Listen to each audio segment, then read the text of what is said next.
வணக்கம். திசைகளின் 10 மணி செய்திகள். ஆப்கானிஸ்தானில் நிலநடுக்கம், 800க்கும் மேற்பட்டோர் மரணம். ஆப்கானிஸ்தானில் ஏற்பட்ட நிலநடுக்கத்தில் 800க்கும் மேற்பட்டோர் உயிரிழந்ததாகவும் 2800க்கும் மேற்பட்டோர் காயமடைந்ததாகவும் அந்நாட்டை ஆட்சி செய்து வரும் தாலிபான் அரசாங்கம் தெரிவித்துள்ளது. இன்று திங்கட்கிழமை அதிகாலையில் அந்நாட்டின் கிழக்கு பகுதியில் உள்ள குனார் மாநிலத்தில் ஏற்பட்ட நிலநடுக்கம் ரிக்டர் அளவில் 6ஆக பதிவானது. 10 கிலோமீட்டர் ஆழத்தில் நிலநடுக்கம் ஏற்பட்டதாக தெரிவிக்கப்பட்டது. இடிபாடுகளுக்குள் சிக்கியிருப்போரை தேடும் பணிகள் முடுக்கிவிடப்பட்டுள்ளது. காயமடைந்தோர் ஹெலிகாப்டர் மூலம் மருத்துவமனைக்கு கொண்டு செல்லப்பட்டனர். ஒரே கிராமத்தில் ஏறத்தாழ 30 பேர் மாண்டுவிட்டதாக ஆப்கானிஸ்தானின் சுகாதார அமைச்சு கூறியது. மாண்டோர் தொடர்பான துல்லியமான தகவல்கள் சேகரிக்கப்படுவதாக அது தெரிவித்தது. நம்பிக்கை மற்றும் பரஸ்பர மரியாதையில் வேரூன்றிய மலேசியாவிற்கும் சீனாவிற்கும் இடையிலான நீண்டகால உறவு தற்போது வலுவாகவும் துடிப்பாகவும் மாறியுள்ளது என்று பிரதமர் டத்தோஸ்ரீ அன்வார் இப்ராஹிம் தெரிவித்துள்ளார். இரு நாடுகளுக்கும் இடையிலான பரஸ்பர உறவு அரை நூற்றாண்டு கடந்துவிட்டது. இரு நாடுகளுக்கும் இடையே கட்டிக்காக்கப்படும் உறவுகள் பரஸ்பர நம்பிக்கையின் கலாச்சாரமாக வளர்ந்துள்ளது. அமைதியாக உறுதியாக உள்ளது என்று பிரதமர் குறிப்பிட்டார்.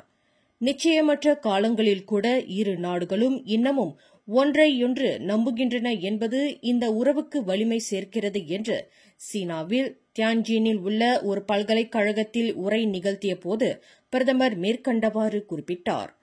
ஆசியாவில் எதிர்காலத்தை உருவாக்குதல் என்ற தலைப்பில் நடைபெற்ற இந்த விரிவுரையில் பல்கலைக்கழக மாணவர்கள் மற்றும் கல்வியாளர்கள் உட்பட 500 பேர் கலந்து கொண்டனர். பேரா மாநில அளவிலான தேசிய தின கொண்டாட்டத்தின் போது பேரா சுல்தான் நஸ்ரின் ஷாவை கட்டியணைக்க முயற்சி செய்த பெண் ஒருவரின் செயலை இன கண்ணோட்டத்தில் அணுகுவதை மக்கள் நிறுத்திக் கொள்ள வேண்டும் என்று கப்போங் எம்பி லிம் லிப் எங் கேட்டுக் கொண்டார். 41 வயதுடைய அந்த பெண் ஒரு சீன பெண்மணி என்று சமூக வலைதளங்களில் பகிரப்பட்டது தொடர்பில் லிம் கருத்துரைத்தார். நல்ல வேளையாக அந்த பெண் ஒரு மலாய்க்காரர் என்று புக்கிடமான் போலீஸ் தலைமையகம் விளக்கம் அளித்த பின்னரே இதற்கு ஒரு முற்றுப்புள்ளி வைக்கப்பட்டதாக அவர் குறிப்பிட்டார். நாட்டில் எந்தவொரு சம்பவம் நிகழ்ந்தாலும் உண்மையிலேயே என்ன நடந்தது என்ற கண்ணோட்டத்தில் அணுக வேண்டுமே தவிர சம்பந்தப்பட்டவர் எந்த இனத்தைச் சேர்ந்தவர் என்ற கண்ணோட்டத்தில் அல்ல என்று அந்த எம்பி கேட்டுக் கொண்டார். பேரா மாநில அளவில் தேசிய தின கொண்டாட்டத்தின் போது பேரா சுல்தான் நஸ்ரின் ஷாவை அணுகிய பின் சீன இனத்தவரை சேர்ந்தவர் என்று தவறுதலாக செய்தியை பகிர்ந்து கொண்டதாக பாஸ் கட்சியைச் சேர்ந்த மஞ்சோய் சட்டமன்ற உறுப்பினர் ஹபீஸ் சப்ரி மன்னிப்பு கேட்டுக் கொண்டார். சம்பவ இடத்தில் தாம் இருந்ததாகவும் தமக்கு கிடைத்த தொடக்க தகவலை அடிப்படையாக கொண்டே அந்த பெண் சீனர் என்று தகவலை பகிர்ந்து கொண்டதாக அவர் குறிப்பிட்டார். எனினும் அந்த தகவல் தவறு என்று அறிந்த பின்னர் தாம் பதிவேற்றம் செய்த செய்தியில் மன்னிப்பு கேட்டு திருத்தம் செய்ததாக ஹபீஸ் தெரிவித்தார். எனினும் தாம் முதலில் அனுப்பிய தவறான செய்தியை சில தரப்பினர் வேண்டுமென்றே பகிர்ந்து தவறான வியாக்கியானம் செய்து வருவது குறித்து தாம் போலீசில் புகார் செய்திருப்பதாக அவர் குறிப்பிட்டார். சும்பங்கான் அசாஸ் ரஹ்மா எனப்படும் சாரா நிதியுதவி திட்டம் நேற்று ஆகஸ்ட் 31ஆம் தேதி முதல் அமல்படுத்தப்பட்டது. நாடு முழுவதும் உள்ள 22 மில்லியன் மக்களுக்கு மைகார்ட் வழி தலா 100 ரிங்கெட் வழங்கப்பட்டுள்ளது. இந்த திட்டம் அமல்படுத்தப்பட்ட முதல் நாளிலேயே இரவு 9:30 மணி வரை மக்கள் தாங்கள் தேர்வு செய்த கடைகளில் மொத்தம் 50 மில்லியன் ரிங்கெட் வரை செலவிட்டுள்ளனர் என்று நிதி அமைச்சு ஓர் அறிக்கையில் தெரிவித்துள்ளது. நேற்று மட்டும் 8,50,000 பேர் சாரா திட்டத்தை பயன்படுத்தியுள்ளனர் என்று தரவுகள் மூலம் கண்டறியப்பட்டுள்ளதாக நிதி அமைச்சு குறிப்பிட்டுள்ளது. ஜோஹர் சிகாமாட்டில் அண்மையில் ஏற்பட்ட மிதமான நிலநடுக்கத்தை தொடர்ந்து இயற்கை சீற்றத்திற்கான எந்தவொரு சாத்தியத்தையும் எதிர்கொள்ள தயார் நிலையில் இருக்கும்படி ஸ்லாங்கூர் மாநில மீட்புக் குழுவினரை மாநில அரசாங்கம் கேட்டுக் கொண்டுள்ளது. தொடர் நடவடிக்கை எடுக்க வேண்டிய அவசியம் ஏற்படும் பட்சத்தில் மலேசிய வானிலை ஆய்வுத்துறையிடம் தேவையான கூடுதல் சரிபார்ப்பு நடவடிக்கைகளை தாங்கள் மேற்கொள்ளவிருப்பதாக மந்திரி பசார் டத்தோஸ்ரீ அமீருடின் ஷாரி கூறினார். சிகாமாட்டில் இதுவரை ஏற்பட்ட பூகம்பங்கள் மிகவும் குறைந்த அளவிலானவை என அறிக்கைகள் கூறுகின்றன. இதனால் கடுமையான விளைவுகள் ஏற்படுவதற்கு சாத்தியமில்லை. இருப்பினும் வானிலை ஆய்வுத்துறையுடன் சரிபார்ப்பு நடவடிக்கைகளை மேற்கொள்ள வேண்டியதன் அவசியத்தை இது ஏற்படுத்தியுள்ளது என்றார் அவர்.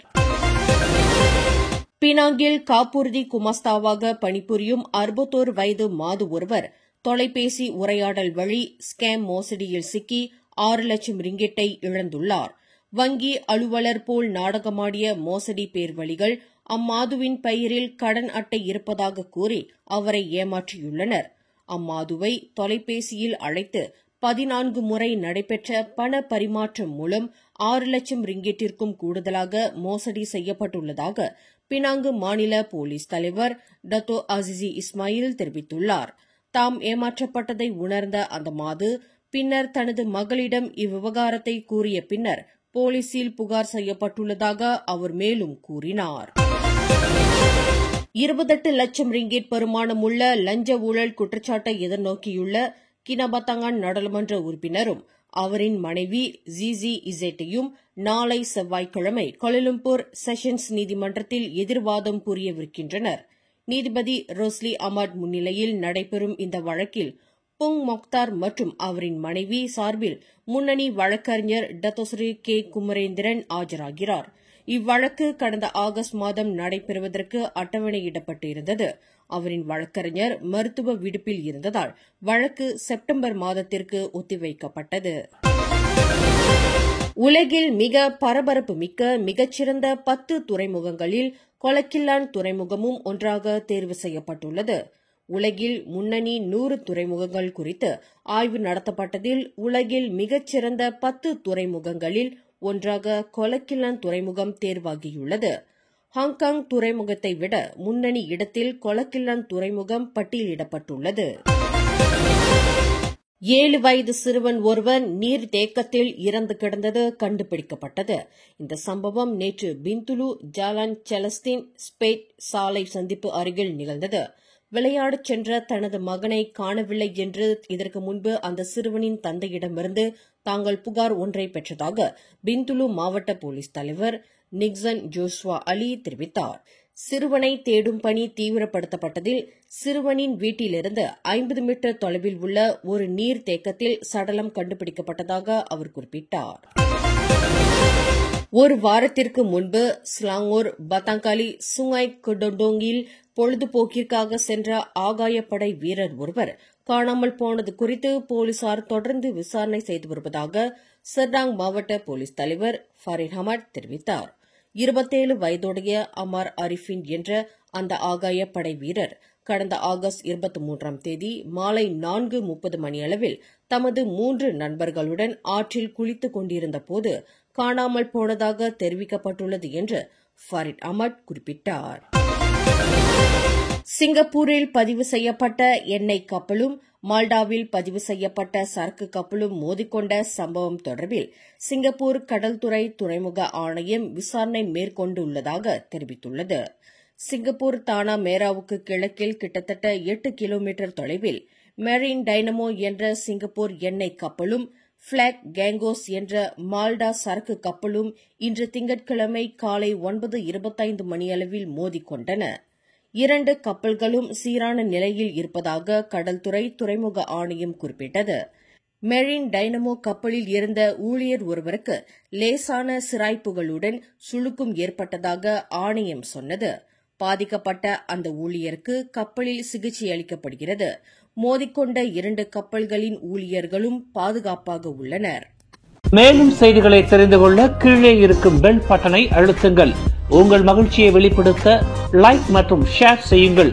தொடர்ந்து திசைகளோடு இணைந்திருக்க சப்ஸ்கிரைப் செய்யுங்கள்.